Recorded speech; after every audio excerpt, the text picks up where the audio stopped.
सिद्धेभ्यः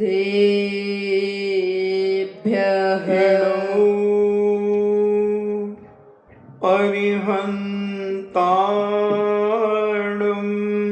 नमो अरिहन्ताणम् इणमो सिद्धाणम् नमो सिद्धाणम् इणमो आयर्याणम् नमो आयर्याणम् इणमो लोये सब्बेसाभूणम्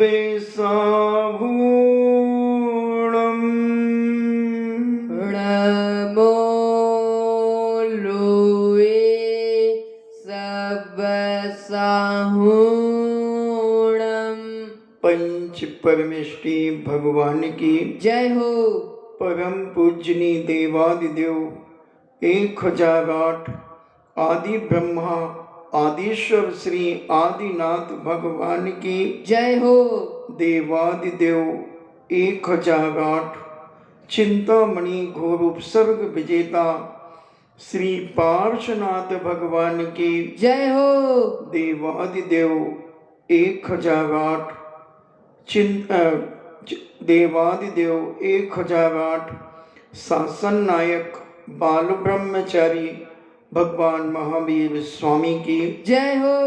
परम पूजनीय आचार्य श्रोमणी गुरुवर श्री कुंद कुंद महामुनिराज की जय हो। परम पूजनीय आचार्य श्रोमणी गुरुवर श्री विद्यासागर जी महामुनिराज की जय हो। परम पूजनीय निर्यापक श्रमण मुनि श्री सुधा सागर जी महामुनिराज की जय हो। देवादिदेव 1008 देवादिदेव 3,9 करोड़ महामुनिराजों की जय हो। तपोदय अतिशय क्षेत्र की जय हो। 6,01,05 गंभीर सागर जी महाराज की जय। चर्चा चल रही है व्यक्ति का कर्म, व्यक्ति का कर्म किस समय शुभ में परिवर्तित हो जाए और किस समय अशुभ में परिवर्तित हो जाए, कुछ नहीं कहा जा सकता। जीवन बहुत नाजुक है। इस जीवन को बहुत बिरले लोग ही समझ करके समझदारी का काम करते हैं। जीवन तो बहुत सारे लोग जीते हैं, जी रहे हैं और जिएंगे, मगर विवेकपूर्ण समझदारी से योग्यता को लेकर कितने लोग जीवन जीते हैं। बहुत सारे लोगों का तो मन यही कहता है कि जीवन मिला है ऐश आराम करने के लिए। कोई कहता है धन दौलत मिली है अपनी सारी खुशियों को पूरा करने के लिए। बहुत बिरले लोग हैं जो सोचते हैं कि ये धन जो हमें मिला है पूर्व जन्म के किए हुए पुण्य के फल से मिला है।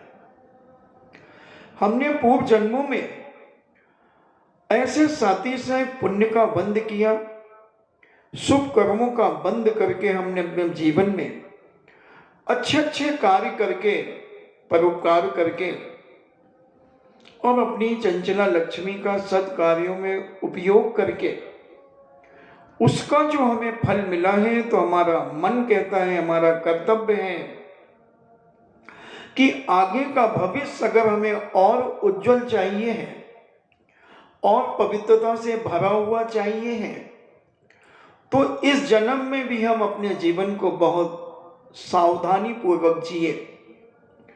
अपने इस वैभव के माध्यम से अन्य लोगों के उपकार करते हुए बड़े बड़े जिनालयों का निर्माण करें, अपनी ही चंचला लक्ष्मी से बड़े बड़े विधान करें, अपने शरीर के बल से अपनी शक्ति को न छुपाते हुए उपवास करें। जो भी मुझे मिला है, मुझे ये आंख मिली है, इन आंखों के माध्यम से मैं जिनेंद्र भगवान की मुद्रा को निहारूं, जिनेंद्र भगवान की कही हुई बात को मैं पढ़ूं। मुझे ये कान मिले हैं तो इन कान के माध्यम से हम जिनेंद्र भगवान की वाणी को सुनो। मुझे हाथ मिले हैं जिनेंद्र भगवान का अभिषेक और पूजन करने के लिए मैं इनसे करूं।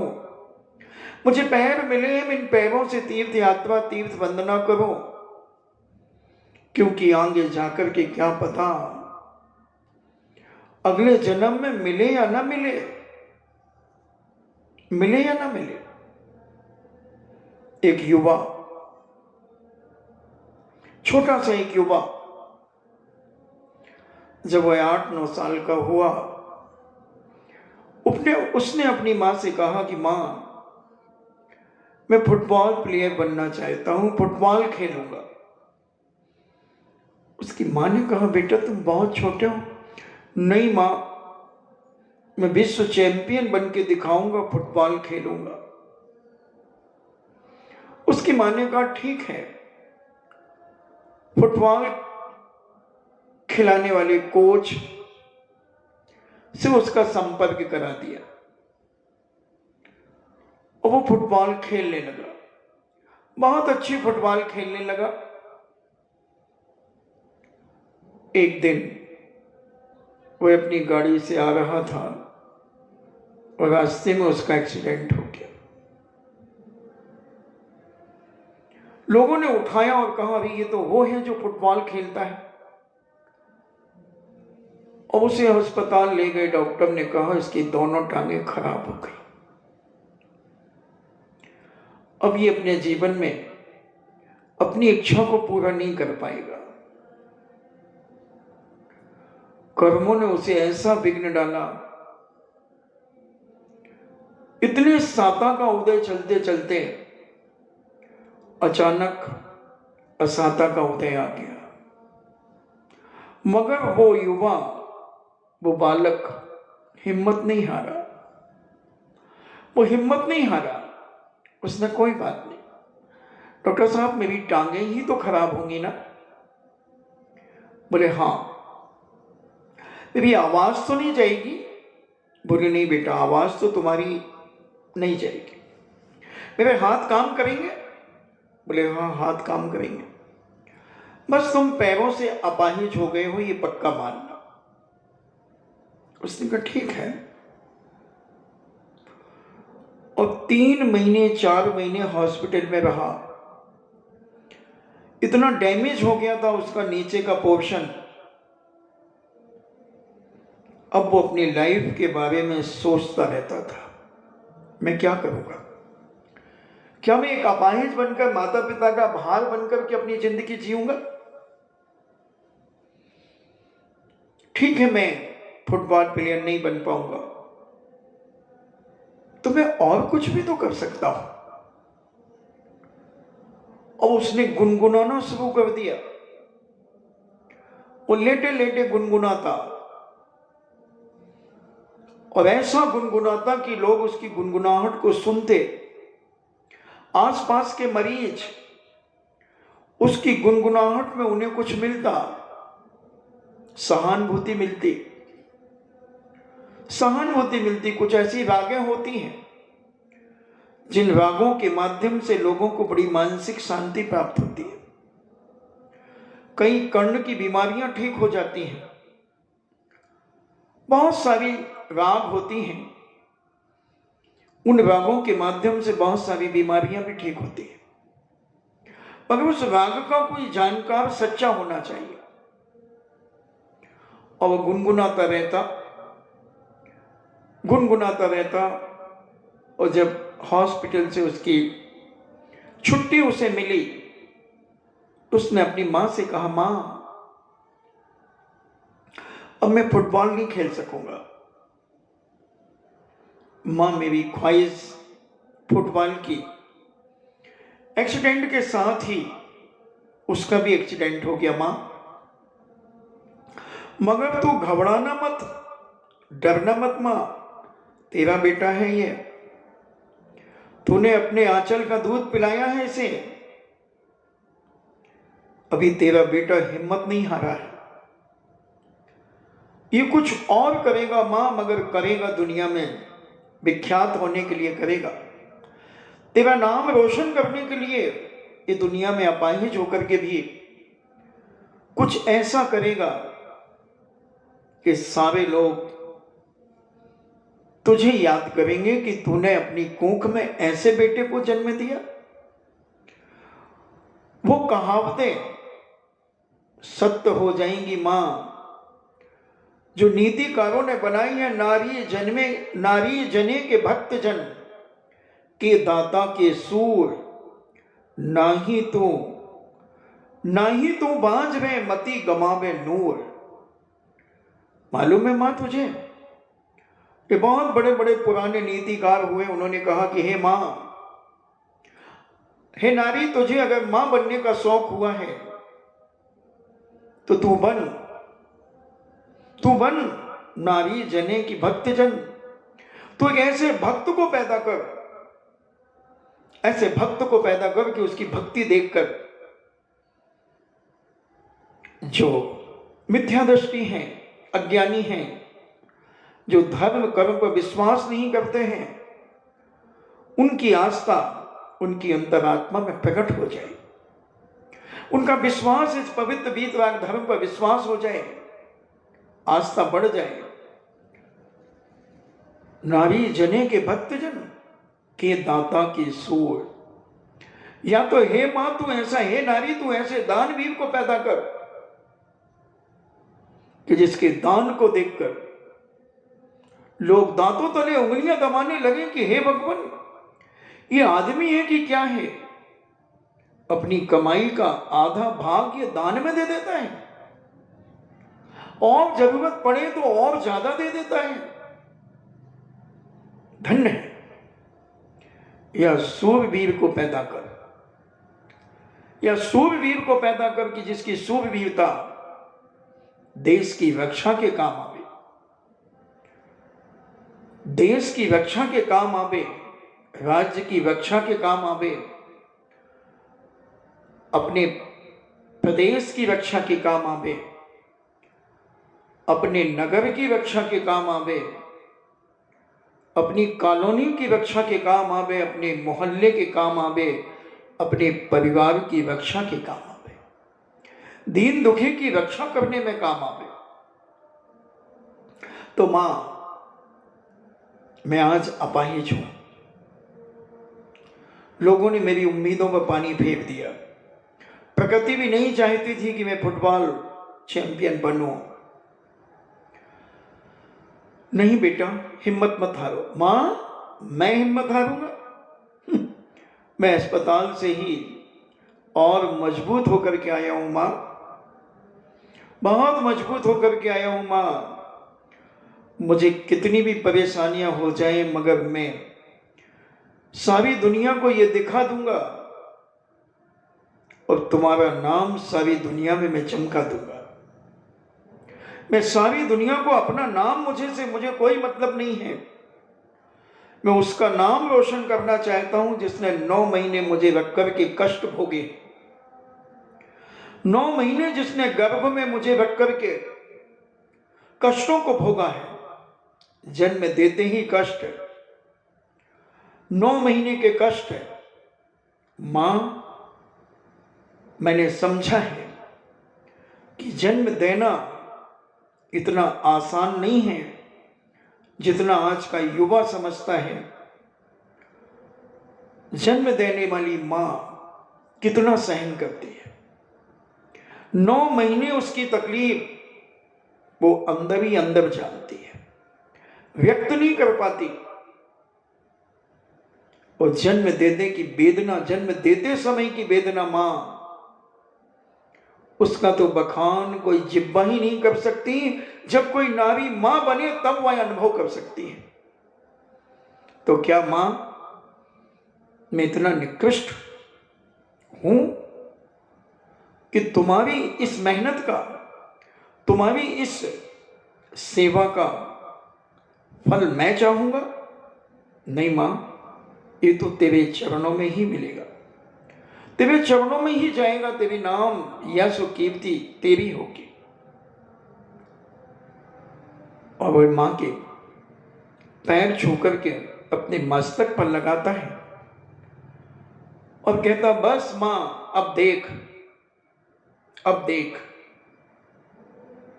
बस मां मुझे एक गिटार की आवश्यकता है, मैं गिटार बजाना सीखूंगा मां, मैं गाना सीखूंगा मां, मैं शास्त्रीय संगीत सीखूंगा मां, और मैं संगीत में पारंगत होकर, अब पैर तो मेरे अपाहिज हो गए, पैर तो मुझे फुटबॉल के मैदान को ले जाने में असमर्थ है,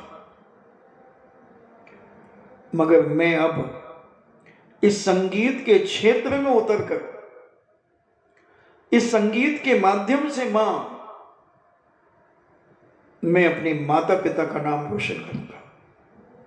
हिम्मत नहीं हारा, मैना सुंदरी भी हिम्मत नहीं हारी कि मेरा पाणी ग्रहण कोड़ी के साथ करोगे, मुझे कोई गम नहीं।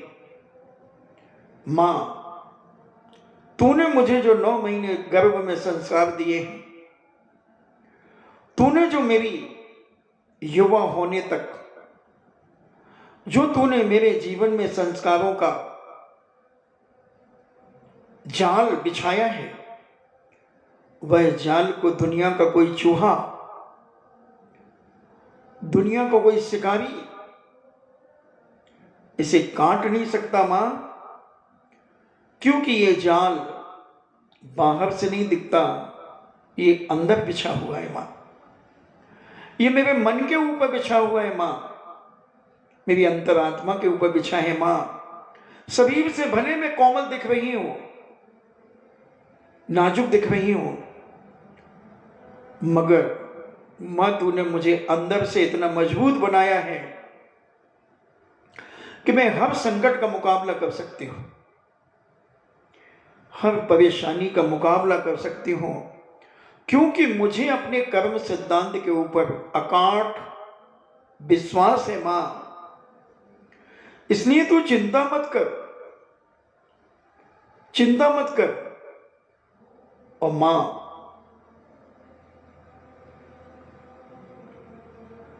ये सारी बातें निपुण सुंदरी, मैना सुंदरी की बातों को सुनकर आश्वासन देते हुए कहती है, बेटा दिन के बाद रात्रि और रात्रि के बाद शुभ प्रभात होता है बेटा। मैं समझ गई तेरी शक्ति को, समझ गई, मैं सब जान गई कि तू कुछ करके दिखाएगी, मगर मेरी पुत्री ऐसा अनर्थ करेगी ये मैं नहीं सोच सकती थी। हाय, आज मैं क्या देख रही हूं, मेरी पुत्री होकर मैना सुंदरी ने कैसा अनर्थ कर डाला। पर पुरुष का संसर्ग इसे कैसे उचित लगा, यह उत्पन्न होते ही क्यों नहीं मर गई। यदि गर्भपात ही हो जाता तो मुझे इतना दुख नहीं होता, न संताप होता, जितना कि इस समय मुझे अपने निर्मल कुल में कलंक कालीमा लगते देखकर हो रहा है। हे पुत्री, तूने ये क्या किया? तूने अपने कोड़ी पति को बदल दिया। ये डाउट कल अपन ने सुना था। अपने कोड़ी पति को बदल दिया और एक सुंदर पुरुष के साथ तू बैठी है, तुझे तनिक भी लज्जा नहीं आ रही है? तेरी धर्म प्रियता कहां गई? हाय, तूने अपने मातृ कुल और पति कुल का कुछ भी ध्यान नहीं रखा। जिस अधःपतन की कल्पना में स्वप्न में भी नहीं सोच सकती, तूने अपने गुण चातुर्य के बनावटी ही थे सारे। ये सारी बातें अपनी संतान को मैंने गहरी गर्त में गिरा दिया है, व्यभिचार के गर्त में गिरा दिया है। एक मां अपनी बेटी के ऊपर लांछन लगा रही है। दुखित एवं अनुतप्त ना हो, ऐसी स्थिति में सभी को गिलौनी और क्षोभ स्वाभाविक है। मैना सुंदरी अपने माता के इस भाव विकार को देखकर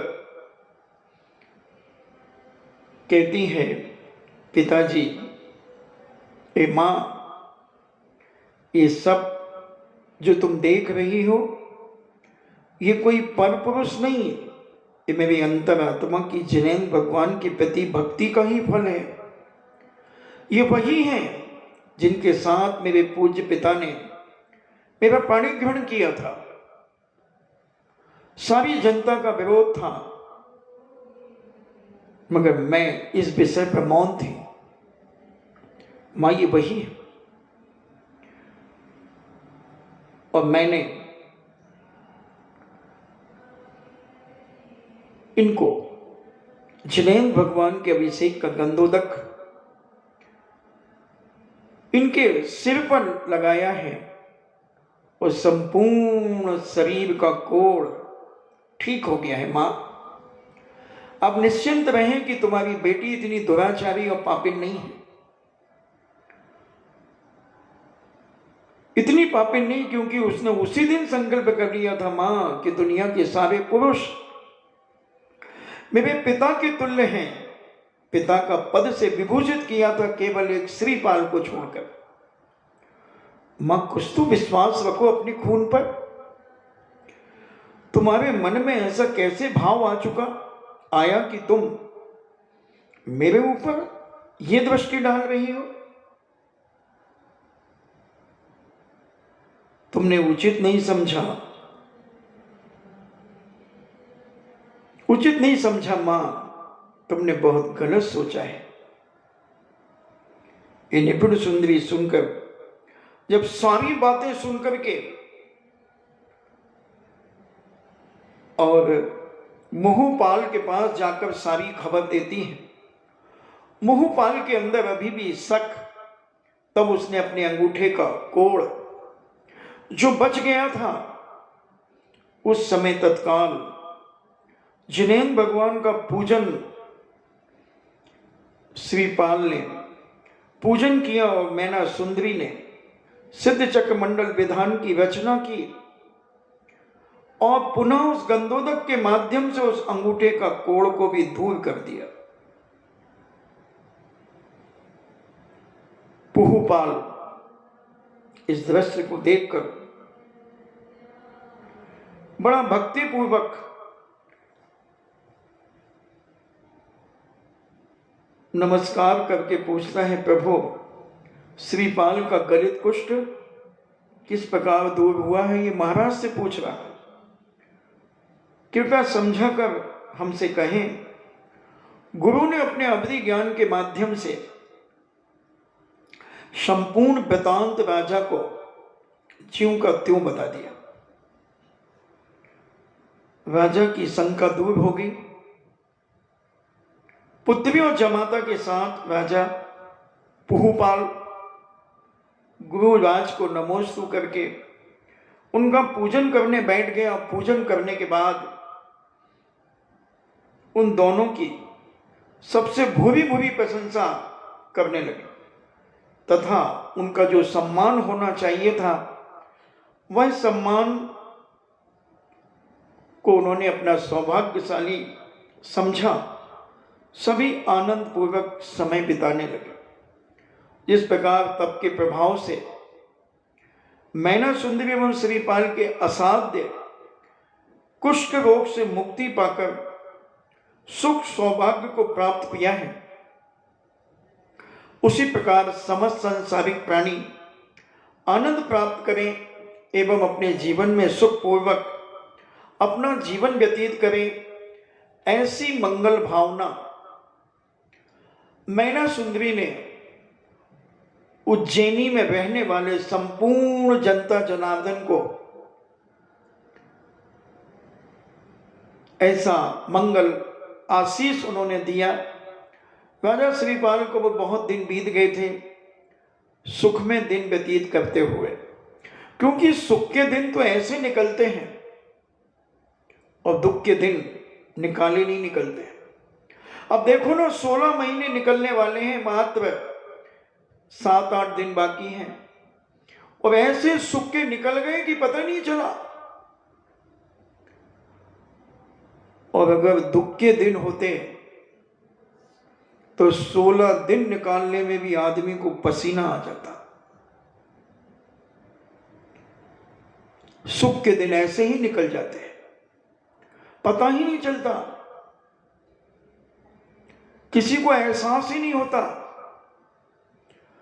कि 16 महीने से बिजोलिया में परम पूज्य आचार्य विद्यासागर जी महाराज के परम प्रभावक निर्व्यापक श्रवण मुनि श्री सुधा सागर जी महाराज सत्संग बैठे हैं, बहुत सारे साधु विहार करके,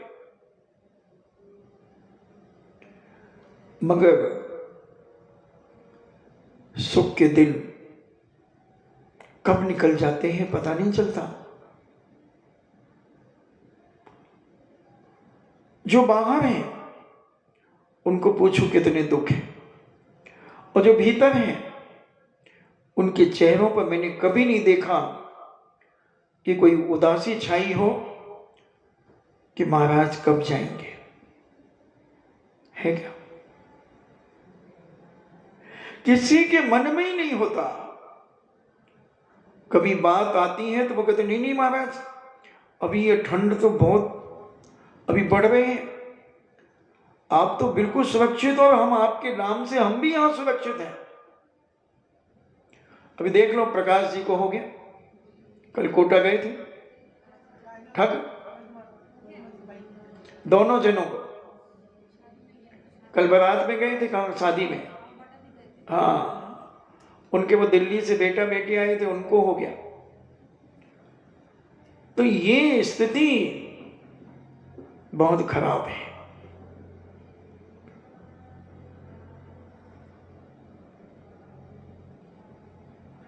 इसलिए धर्म क्षेत्र में अपना समय जितना व्यतीत हो सके वही जीवन की पूंजी है, और भविष्य में यह पूंजी बहुत बड़े व्यापार में काम आएगी।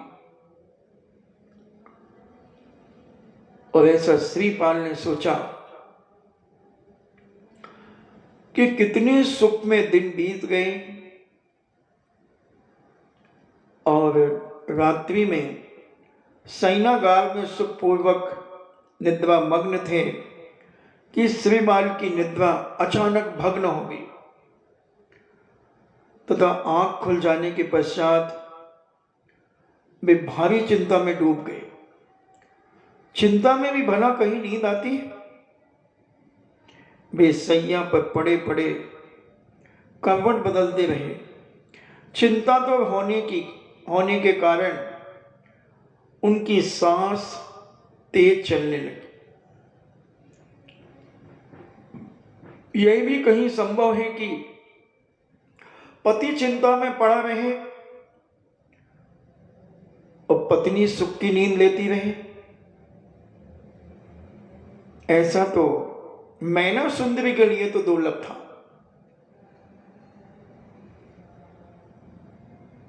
किसी एक अंग में पीड़ा होने पर अन्य अंग को भी पीड़ा का अनुभव अवश्य होता है।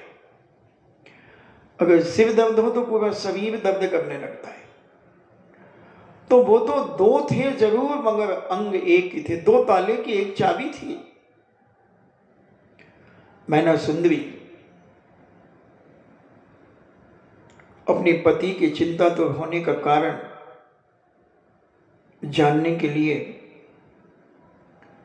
मैना सुंदरी के लिए तत्काल जाग गई और अपने श्रीपाल के पैर दबाती हुई पूछने लगी, हे स्वामी, आपकी इस असामयिक चिंता का कारण क्या है? असमय मतलब कोई समय नहीं, रात्रि में चिंता का कारण क्या है? मेरे पिता राजा पुहुपाल ने कोई अनुचित कटु वचन तो नहीं कह दिए? कहीं अपनी जन्मभूमि का स्मरण तो आपको नहीं हो गया?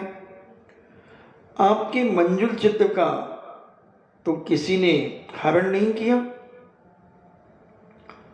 या अन्य कोई विशेष कारण तो नहीं है जिसके लिए आप इस प्रकार से चिंतित हैं? जीवन धन आपकी चिंता तो देखकर मुझे तो अत्यधिक आकुलता हो रही है प्रभु।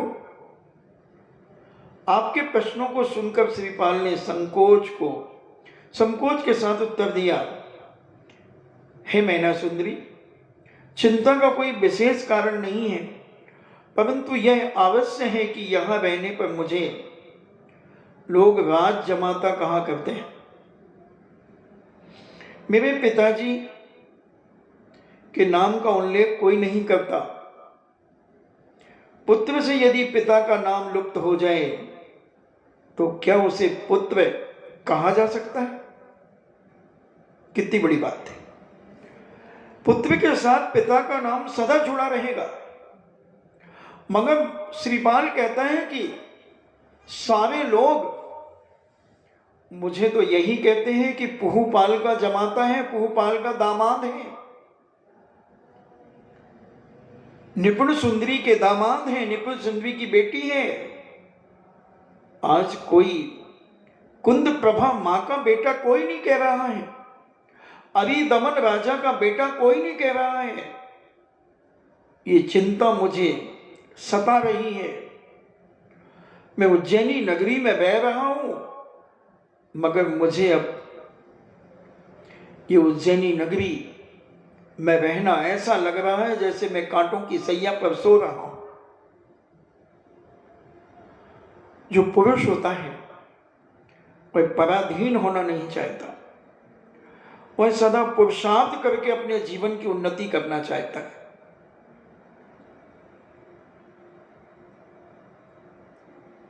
वास्तव में पुत्र कहलाने का अधिकारी ही नहीं, सहसा यही शंका मेरे हृदय में उत्पन्न हो गई है। मेरे विषाद का कारण भी यही है।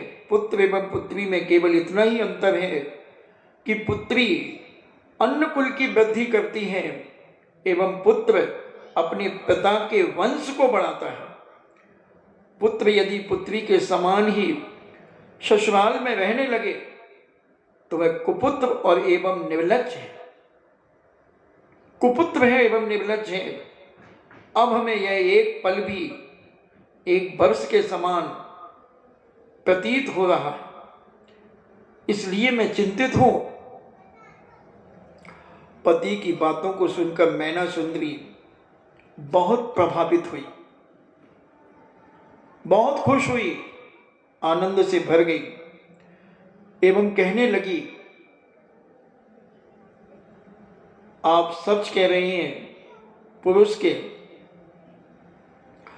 पुरुष के ससुर गृह निवास को भला कौन उत्तम कहता है?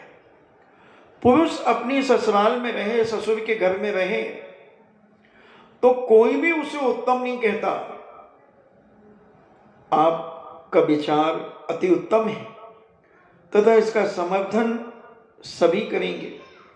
पुत्र को कुल दीपक कहा है, अतः उसे कोई ऐसा कार्य नहीं करना चाहिए जिससे देश, जाति, कुल, धर्म एवं माता पिता आदि गुरुजनों के नाम पर कोई कलंक लगे उन्हें सर्वोत्तम सिद्ध करना ही उनका एकमात्र कर्तव्य है।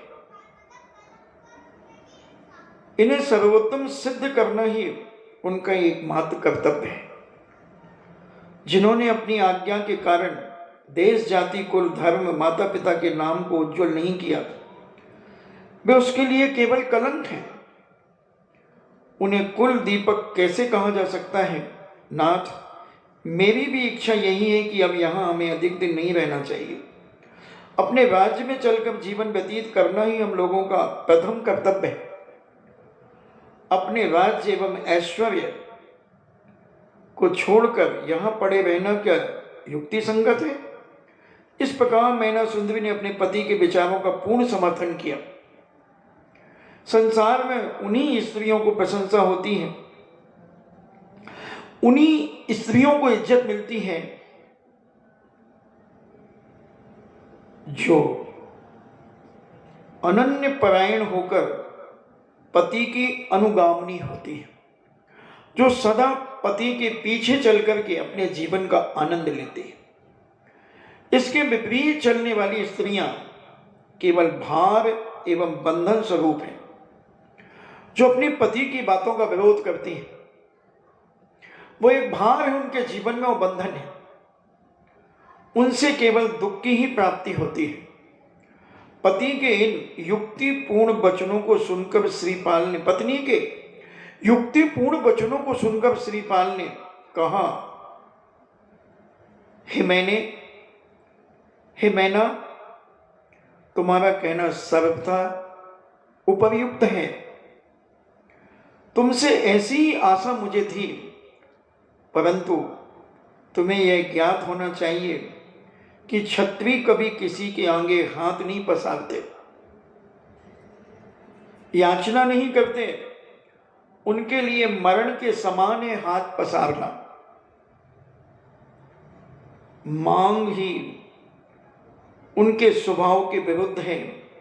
प्रथम तो मांगना ही निंदनीय है, एवं यदि किसी ने निर्लज्जता पूर्वक मांग ही लिया तो ऐसा कायर एवं निर्लोभ व्यक्ति कौन होगा जो दूसरों को अपना राज्य एवं ऐश्वर्य आदि दे देगा?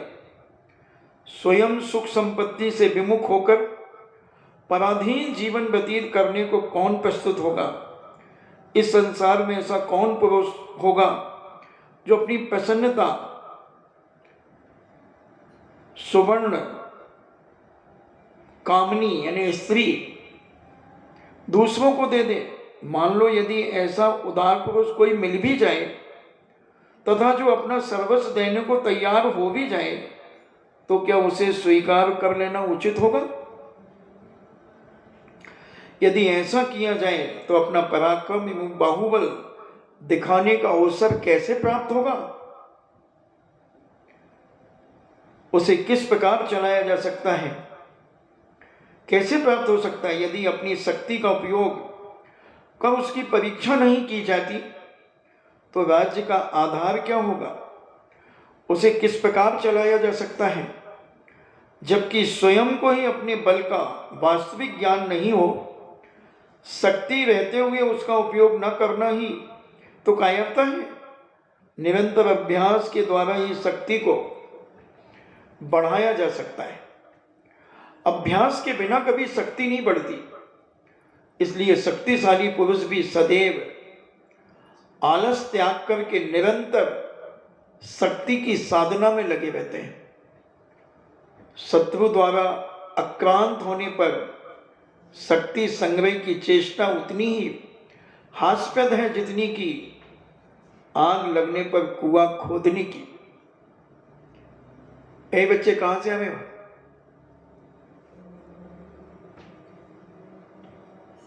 हाँ, वहां को स्कूल से तो नहीं आ रहे हो? हाँ, तो शक्ति का परीक्षण और शक्ति का अभ्यास प्रतिदिन अपने जीवन में करते रहना चाहिए।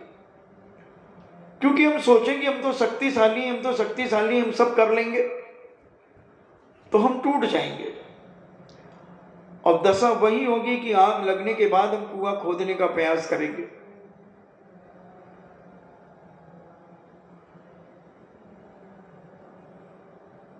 कहने का मतलब यही है कि किसी से कुछ मांग ही सकता हूं, एवं यदि कदाचित मिल जाए तो उस दान का स्वीकार भी नहीं कर सकता। मैंने एक निश्चय कर लिया है कि अन्यत्र जाकर मैं अपने बाहुबल से राज्य व ऐश्वर्य प्राप्त करूंगा। प्राण वल्लभे, मैं तुमसे यह कहना चाहता हूं कि मेरी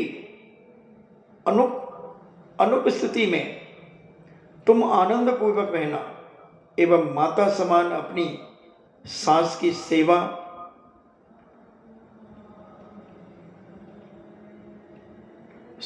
सेवा मन प्राण से सदैव करना।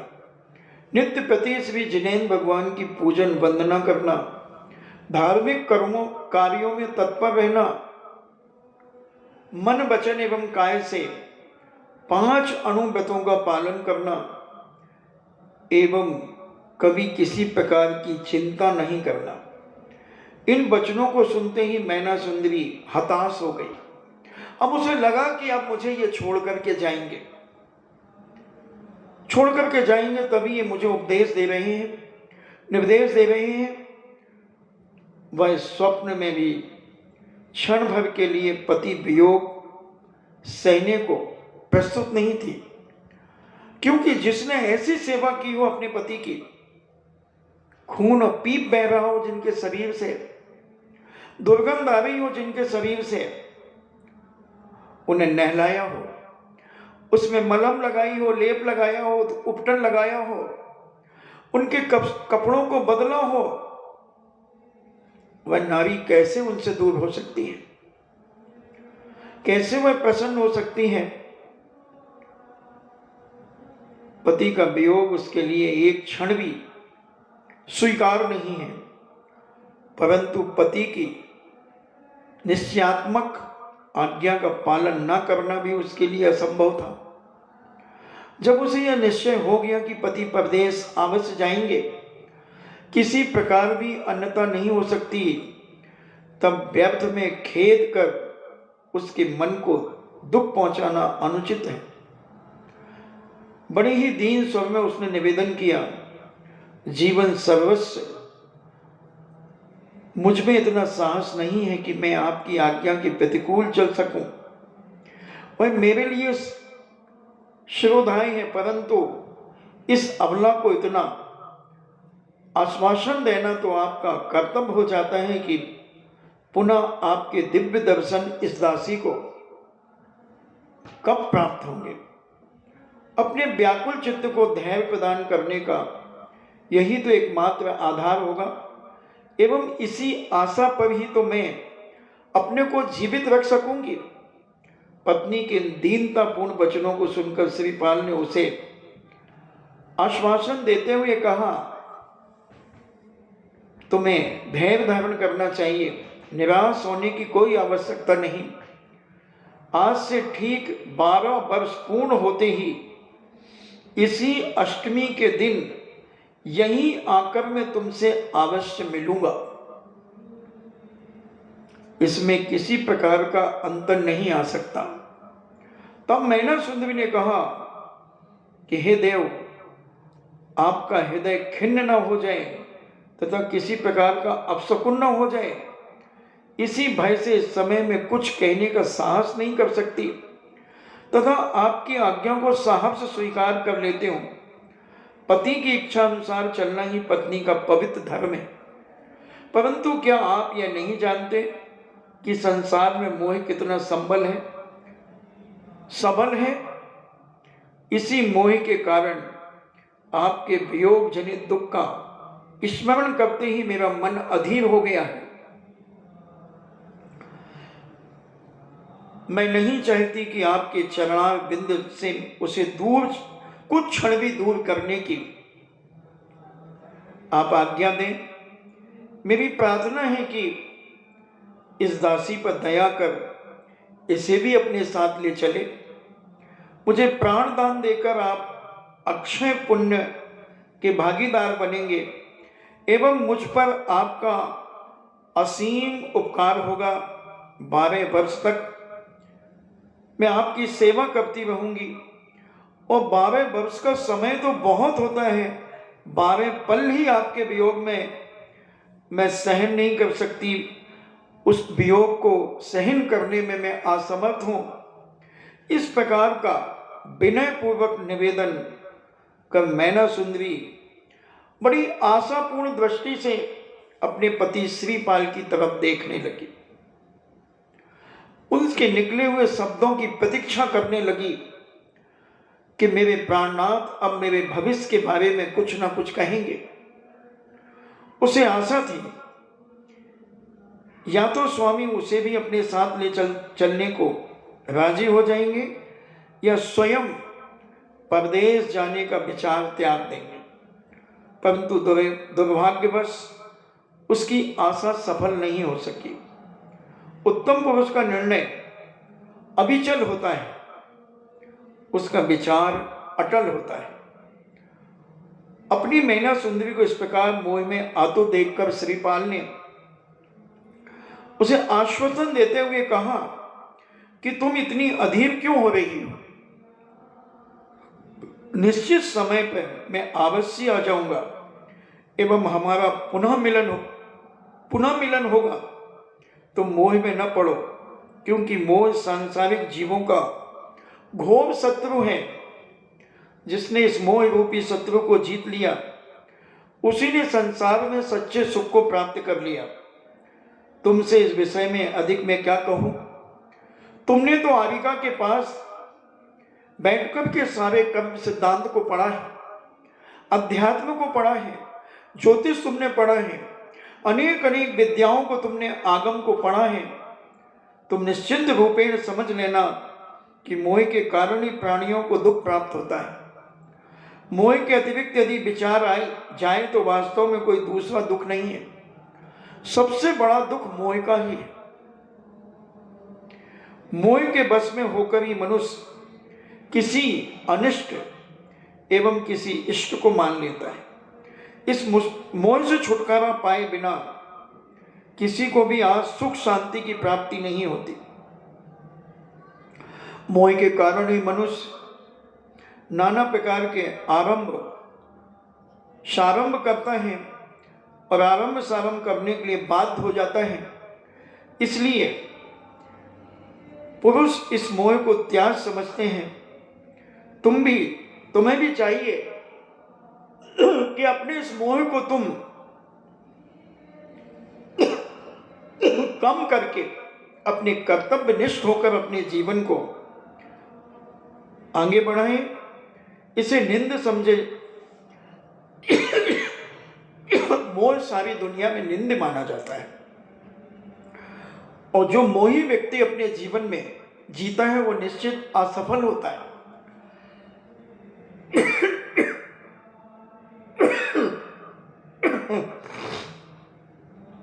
अब ये संसार में कुत्ता भी देव बन जाता है और देव भी कुत्ता बन जाता है।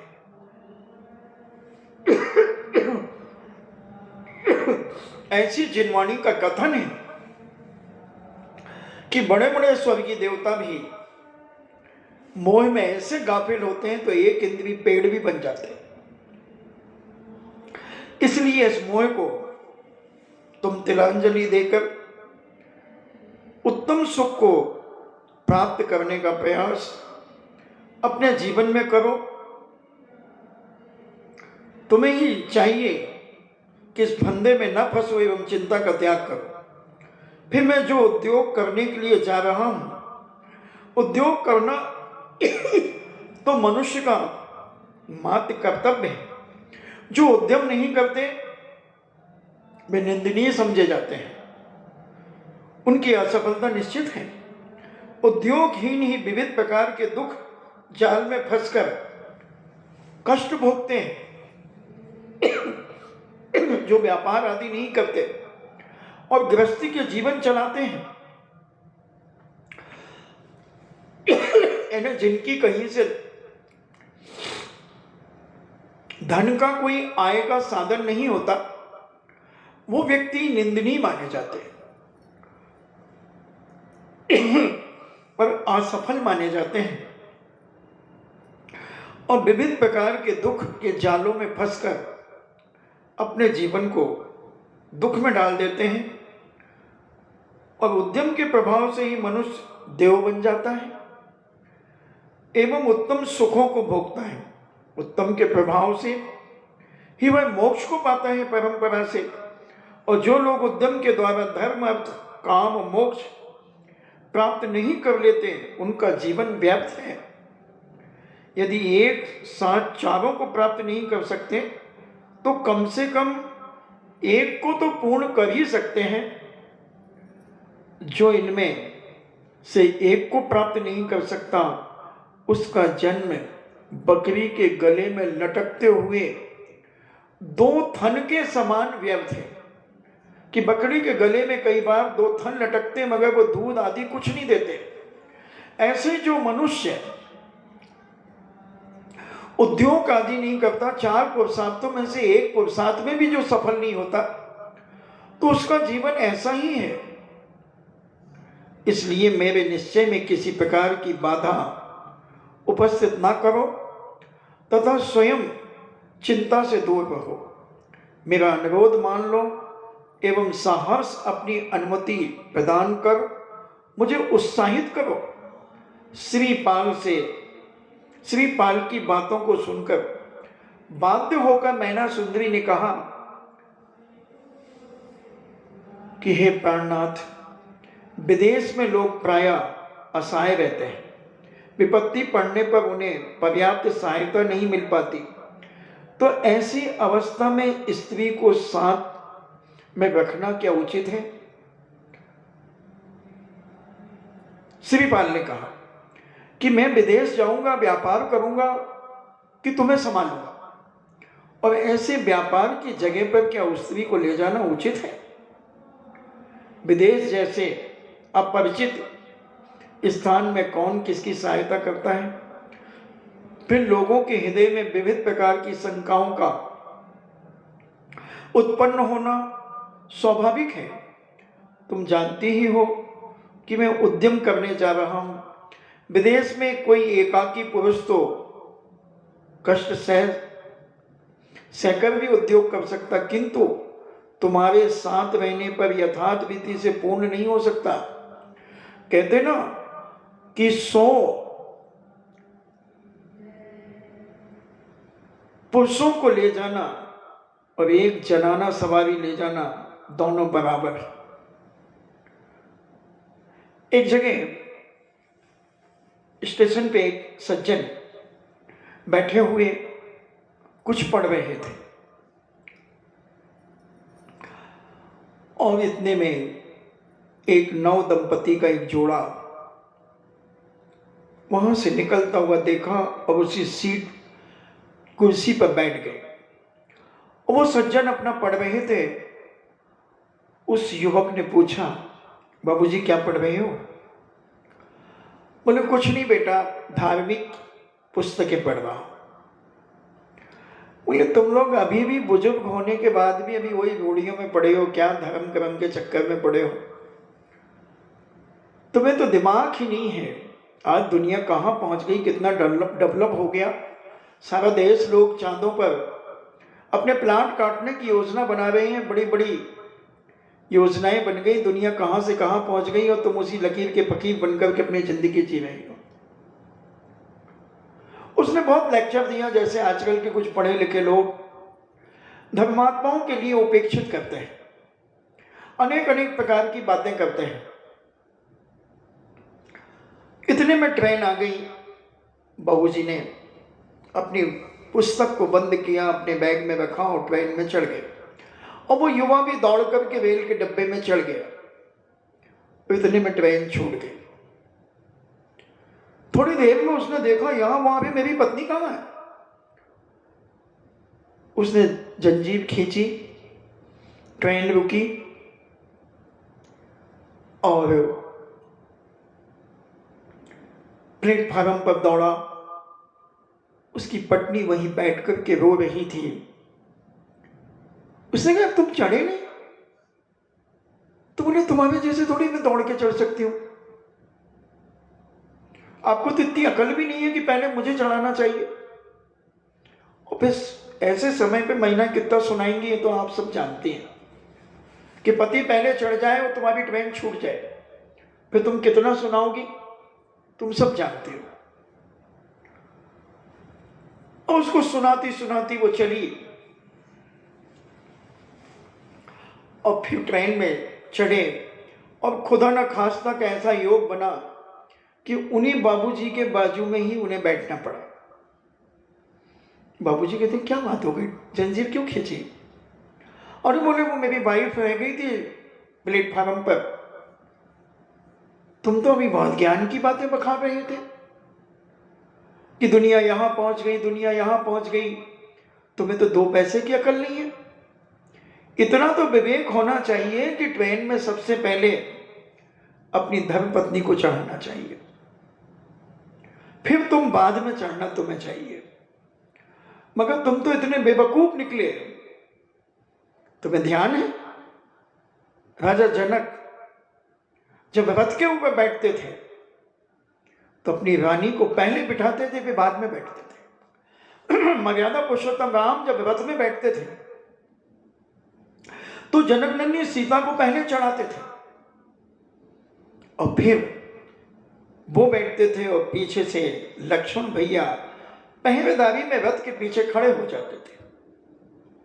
अगर तुम धर्म की बातों को सुनते, धर्म को तुम पढ़ते, तो आज तुम्हें देश का नुकसान नहीं करना पड़ता जो जंजीर खींच करके तुमने देश का नुकसान किया। आज इस ट्रेन में कितने लोग हैं? एक डब्बे में 72 लोग बैठते हैं, और अगर 20 डिब्बों की ट्रेन है जो 1440 लोगों का तुमने जो नुकसान किया है, अगर एक एक व्यक्ति का 10-10 मिनट जोड़ा जाए जो 1440 लोगों के कितने मिनट तुमने बर्बाद किए, तुम जैसे देश के गद्दार, देश के दुश्मन और ये भौतिकवादी लोग हमारे धर्म का विनाश कर रहे हैं। क्या लेक्चर दिया बाबूजी ने। उसने बाबूजी के पैर पकड़ करके संकल्प किया कि आज से मैं अपने जीवन में धर्म की पुस्तकें पढ़ूंगा और अपने आप को धार्मिक बनाने का विचार अपने जीवन में रखूंगा और प्रतिदिन अपने इष्ट की आराधना करके ही मैं घर से निकलूंगा।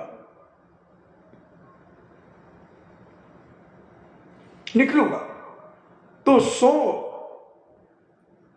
मर्दाना सवारी और 1 जनाना सवारी ले जाना 100 के बराबर है। बहुत हिम्मत चाहिए पुरुष के पास सफर कराने के लिए 1 जनाना सवारी को। ऐसा सब जानते हैं, विदेश में एकाकी पुरुष तो कष्ट सहकर भी व्यापार कर लेगा, किंतु तुम्हारे साथ रहने पर यथार्थ रीति से मैं पूर्ण तरीके से व्यापार नहीं कर पाऊंगा।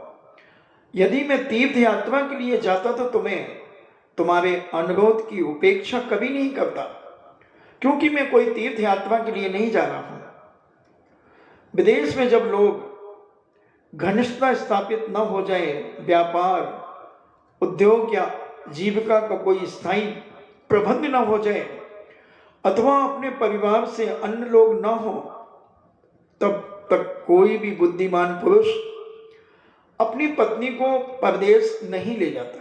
ये उचित भी नहीं है। जब तक उसका कोई ठिया स्थान निश्चित नहीं हो जाए, परदेश जाने के लिए समय स्त्री पुत्रादि प्रियजनों को अपने ही गृह में अभिभावकों के संरक्षण में छोड़ देना चाहिए। एवं यदि यह संभव ना हो तो स्त्री को उसके माता के घर पहुंचा देना चाहिए। हाँ, विदेश में रहने की अवधि में समय समय पर परस्पर कुशल समाचार का आदान प्रदान अवश्य करना चाहिए एवं वियोग जनित कष्टप्रद समय व्यतीत करने का आधार भी यही है। परदेश में जब सब प्रकार की सुविधाएं प्राप्त हो जाएं, सारी व्यवस्था उपयुक्त हो जाए, तब अपने प्रियजनों को वहां ले जाना चाहिए। अन्य किसी प्रकार की चिंता नहीं करना चाहिए। मैंने जो प्रवास की अवधि तुम्हें बताई है उसी समय के भीतर मैं निश्चित ही वापिस आ जाऊंगा तथा हमारा सुखप्रद मिलन होगा। मैना सुंदरी को जब ये निश्चय हो गया कि स्वामी उसकी प्रार्थना पर कोई विचार नहीं करेंगे एवं उनका जाना निश्चित है, तब दीनतापूर्वक उसने कहा, अच्छा आपको जब जाना है ही है तब किसी प्रकार मेरी प्रार्थना स्वीकार नहीं कर सकते तो भला मैं क्या कर सकती हूँ। आपकी आज्ञा सर्वदाई है, परंतु मेरी एक छोटी सी प्रार्थना है कि तुम दासी को अपनी सेवा का जो अधिकार आपने प्रदान किया उसका सदैव स्मरण रखिएगा। आशा है आप इस प्रार्थना को अवश्य स्वीकार कर लेंगे। स्वप्न में भी पंच परमेश्वरी का ध्यान अपने मन से कभी विस्मित मत करना। देखो कैसी शिक्षा देती थी नारियां, अपने पति को कितना संभाल करके रखती थी। कितनी बात, बड़ी बात कह दी उसने कि मैंने, इस दासी ने जो आपकी सेवा की है उस सेवा का तुम स्वप्न में भी विस्मरण नहीं होना, क्योंकि अगर वो विस्मरण हो जाएंगे तो कहीं किसी दूसरी स्त्री के चक्कर में पड़ गए तो। इसलिए जब अपनी दासी को जिसने सेवा की, कोढ़ जैसे निकृष्ट बीमारी को जिसने निवारण किया है, जब उसकी बातों को सुनेंगे, ध्यान करेंगे तो कभी उनका मन नहीं भटकेगा। और कितना बड़ा ध्यान दिया कि सदा पंच परमेश की महामंत्र का स्मरण तुम अपने जीवन में करते रहना। सोते, उठते, बैठते, जागते, चलते फिरते हर क्षण तुम इस पंच परमेश की मंत्र का जाप करना, इसको कभी भूलना नहीं। इस संसार में पंच परमेश की मंत्र ही मंगलों में उत्तम है एवं सरना धार है। सिद्ध चक्र की आराधना करते रहिएगा। माता, स्वजन एवं मित्रों को कभी भी भूलिएगा नहीं। इसके अतिरिक्त इस बात का ध्यान आवश्यक रखिएगा कि तात्कालिक चमत्कार देखकर मिथ्या देव, मिथ्या गुरु और मिथ्या धर्म में कभी आपकी आस्था न बन जाए। भव्य जीवों को संसार सागर से पार उतारने का श्रेय यदि किसी को है तो केवल जिनेन भगवान, वीतरागी गुरु एवं अहिंसा धर्म को ही है। साथ ही कोई ऐसा साधारण ऐसी साधारण बात नहीं है जिसे ध्यान में रखना परम आवश्यक है, किंतु ये बातें विशेष रूप से आप ध्यान रखना। ये सब आप अपने जीवन में धारण करें। जब भी आप यात्रा के लिए, व्यापार के लिए जब भी घर से निकलें तो पंच परमेष्टि का सदा स्मरण करते रहें और अपने परिवार का ध्यान रखते रहें। उनकी जीवन में हुई अच्छाइयां, बुराइयां, उन सब का स्मरण अपने जीवन में करते रहें, जिसमें परिवार के प्रति तुम्हारा लगाव बना रहे। और पंच परमेष्टि का स्मरण, जिनेन भगवान के जिनाने मिलने पर उदन का अभिषेक, पूजन, स्वाध्याय, जप, तप आदि करते रहें, जिससे तुम्हारे पुण्य का संचय होता रहे और करने जा रहे व्यापार आदि में तुम्हें बरकत और सफलता का संकेत मिलता रहे। ये सारी की सारी बातें मैना सुंदरी ने ध्यान में रखने के लिए परम आवश्यक, क्योंकि ये बातें ही विशेष महत्व की हैं। स्वभाव से स्त्रियां चंचल होती हैं, उनका सहसा विश्वास कर लेना विपत्ति को निमंत्रण देना है। घबराना मत, लड़ने मत आ जाना कोई मुझसे। स्त्रियों का सहसा विश्वास करना विपत्ति को आमंत्रण देने के समान है। यदि बड़ी स्त्रियों को माता, युवती स्त्रियों को बहन एवं छोटी बालिकाओं को पुत्री समझ करके उनके साथ व्यवहार किया जाए तो विपत्ति की आशंका कम है। परदेश में विविध प्रकार के लोगों से संपर्क में आना पड़ता है। उनमें से कौन ढोंगी, कौन मिथ्याचारी, कौन कपटी है, इसका निर्णय करना बहुत कठिन है। इसलिए बुद्धि एवं विवेक के प्रयोग के बिना परदेश में आत्मरक्षा भी एक विकट समस्या है। मैं तो नितांत ज्ञानहीन हूं एवं मुझ में इतनी शक्ति भी नहीं जो आपके सामने कुछ कह सकूं। जो कुछ भी कह रही हूं ये मेरी धृष्टता है। धृष्टता नहीं तो अन्य क्या है। आशा है मेरी आप इस धृष्टता को क्षमा करेंगे। अंत में एक निवेदन अन्य भी है। यदि आप अपनी प्रतिज्ञा के अनुसार ठीक 12 वर्ष के पूर्ण होने के बाद इसी अष्टमी तक न आए एवं मैं आपका दर्शन न कर पाई तो दूसरे दिन यानी नवमी के दिन प्रातः काल निश्चित ही मैं जिन दीक्षा धारण कर लूंगी, आरिका बन जाऊंगी। इस भव जाल से छूटकर उत्तम सुख पाने के लिए उचित मार्ग का अनुसरण करूंगी। वही मेरे लिए इस दुखद पर्याय के छूटने का मार्ग होगा। आपके शुभ आगमन की प्रतीक्षा निश्चित समय के बाद में एक दिन भी नहीं कर सकती। मैना सुंदरी के वचनों को सुनकर श्रीपाल ने कहा, प्राणाधिके एक ही बात को बार बार दोहराने से क्या लाभ। हम परस्पर वचनबद्ध हो चुके हैं, उसका पालन करना हमारा मुख्य कर्तव्य है। जैसे भी होगा मैं अपने वचन का पालन अवश्य करूंगा। मैं सिद्धचक्र मंडल की शपथ लेकर तुम्हें इसका विश्वास दिलाता हूं। इस प्रकार वार्तालाप समाप्त कर श्रीपाल जब गमन को प्रस्तुत हुए तब मैना सुंदरी अत्यंत अधीर हो उठी एवं भावावेश में आगे बढ़कर अपने स्वामी के दुपट्टे की छोर पकड़कर उन्हें जाने से रोकना चाहा। मोह कितना प्रबल होता है कि आदमी व्यापार के लिए भी नहीं जाने दे रहा है। उसके वशभूत होकर मनुष्य अपने कर्तव्य को भी भूल जाता है। मैना सुंदरी ने बड़ी ही दीनता भरे शब्दों में कहा, हे नाथ, अब तक मैं समझ रही थी कि आप मुझसे मजाक कर रहे हैं, परिहास कर रहे हैं। क्या आप सचमुच में ही परदेश जा रहे हैं? क्या आपने जाने की तैयारी कर ली है? क्या मुझे परिहास को सत्य मानना पड़ेगा? हे प्राण प्रिय, आपके चले जाने पर यह दीर्घ काल अवधि मैं कैसे व्यतीत करूंगी? आपको इस अबला पर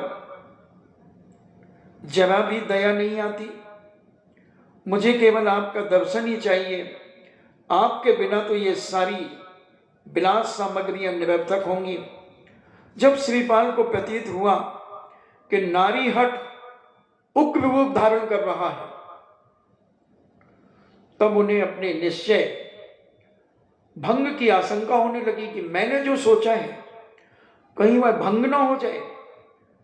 अतः दिखावटी क्रोध की शरण लेते हुए उन्हें कहना पड़ा, लोग सच ही कहते हैं कि बहुविधि योग शिक्षा देने पर भी स्त्रियों का स्वभाव अटल रहता है। उन्हें कितना भी समझा दो मगर वो अपने स्वभाव से बाज नहीं आती, अपना हट नहीं छोड़ती। उनके लिए कार्य आकार में कोई भेद नहीं होता। तुम भी उसी कोटि की लग रही हो।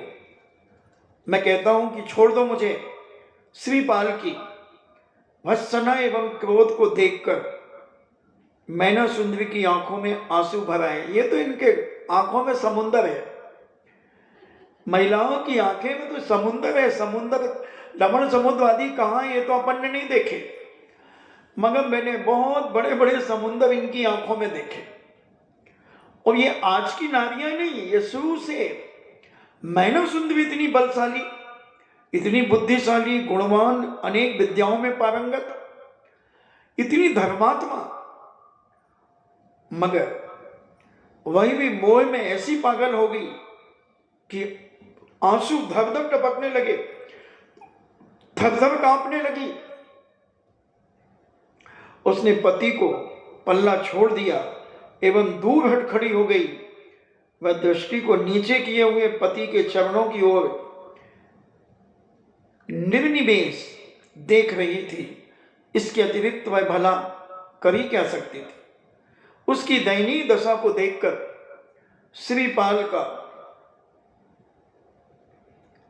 श्रीपाल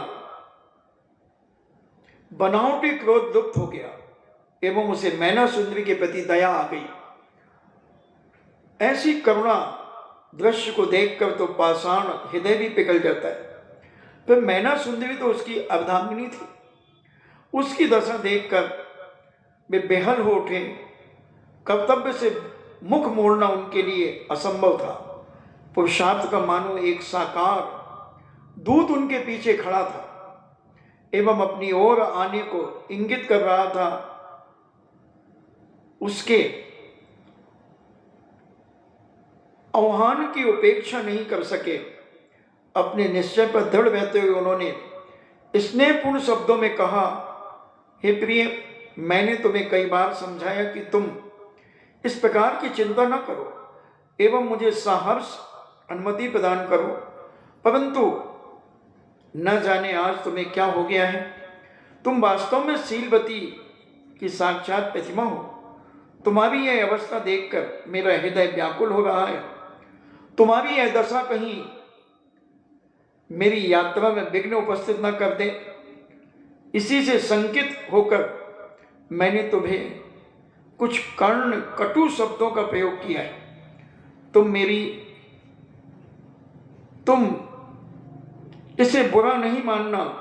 मन में तुम्हारे प्रति में जरा भी न्यूनता नहीं आई है। मेरे वियोग की चिंता से तुम जिस प्रकार दुखी हो रही हो, ठीक उसी प्रकार तुम्हारे वियोग से मुझे भी समझना, परंतु क्या करूं, कर्तव्य का ध्यान तो रखना ही होगा। प्रेम एवं कर्तव्य के अंतर को तुम्हें समझना चाहिए। मुझे इस समय जाने दो, हट न करो, प्रसन्नतापूर्वक अपनी अनुमति प्रदान करो ताकि मेरी यात्रा सफल हो।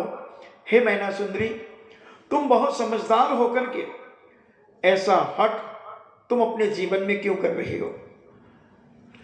तुम समझो और समझने का प्रयास करो, क्योंकि मैं एक नारी जाति को अपनी यात्रा में ले जाकर विचलित होना नहीं चाहता, क्योंकि आपके मुझे मेरे साथ रहने पर मैं व्यापार पूर्णतः निश्चिंतता से नहीं कर पाऊंगा। इसलिए आप मुझे आज्ञा दो। और यह वार्तालाप करते करते मैना की आंखों में निद्रा सताने लगी और मैना आसन लगा करके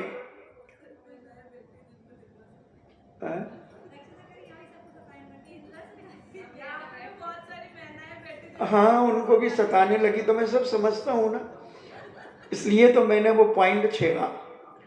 और मैना की आंखों में जब निद्रा सताने लगी तो वो आसन लगाकर पंच परमेष्ठी का जाप करने लगी।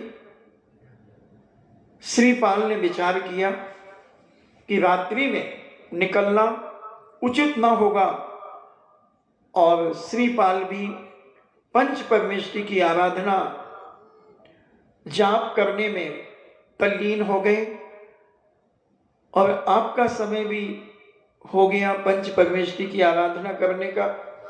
आप भी आराधना करें और उस आराधना से अपनी भावना प्रबल करें। इन्हीं मंगल भावना के साथ सबकी आत्मा परमात्मा बने। जिनवाणी स्तुति। 7:15 बजे से निद्रा आने लगी। उधर तो 10 बज गए थे मैना सुंदरी को बात करते करते। अच्छा, जिन वाणी के ज्ञान से सूझे लोकालोक, सो वाणी मस्तक धरो सदा देत हूँ धोख। हे जिन वाणी भारती तो जपो दिन रेन, जो तेरो शरणा गए सो पावे सुख चैन। देव भजो अरिहंत को, गुरु सेवा निर्ग्रंथ, दया धर्म पालो सदा यही मोक्ष का पंथ। 9 बार नमोकार।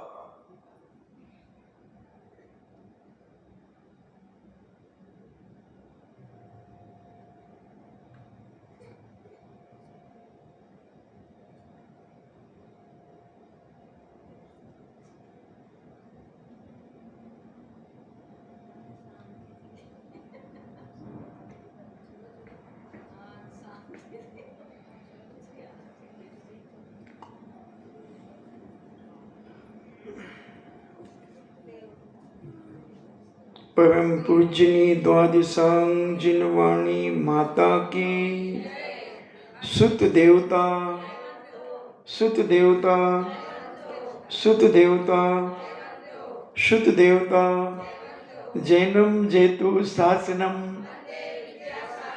जैनम जेतु शासनम, जैनम जेतु शासनम।